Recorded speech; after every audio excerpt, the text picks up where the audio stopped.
গাজায় ইসরায়েলি গণহত্যার প্রতিবাদে ক্লাস ও পরীক্ষা বর্জন এবং মানববন্ধন করছেন দেশের বিভিন্ন বিশ্ববিদ্যালয়ের শিক্ষার্থীরা।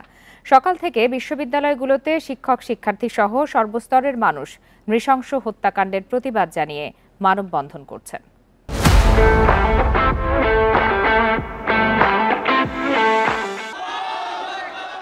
গাজায় ইসরায়েলি বর্বরতার প্রতিবাদ জানিয়েছে রাজশাহী বিশ্ববিদ্যালয়ের শিক্ষার্থীরা। সোমবার মানববন্ধন কর্মসূচিতে একাত্মতা জানান বিশ্ববিদ্যালয়ের শিক্ষক সহ সর্বস্তরের মানুষ। কর্মসূচিতে বক্তারা অবিলম্বে গাজায় গণহত্যা থামানোর দাবি জানান। অন্যায়ের বিরুদ্ধে সবাইকে ঐক্যবদ্ধ হওয়ার আহ্বান জানান তারা। আমরা একটা ইনসাফ ভিত্তিক, ন্যায় ভিত্তিক মধ্যপ্রাচ্য দেখতে চাই, যেখানে প্যালেস্টিনিয়ানদের স্বাধীনতা, আত্মনিয়ন্ত্রণের অধিকার, মানুষের অধিকার এগুলো আবার প্রতিষ্ঠিত হবে। গাজার জনগণের প্রতি সংহতি জানিয়েছে খুলনা বিশ্ববিদ্যালয়ের শিক্ষার্থী, শিক্ষক, কর্মকর্তা, কর্মচারীরা। বরিশালেও মার্চ ফর প্যালেস্টাইন কর্মসূচি পালন করেছে শিক্ষার্থীরা।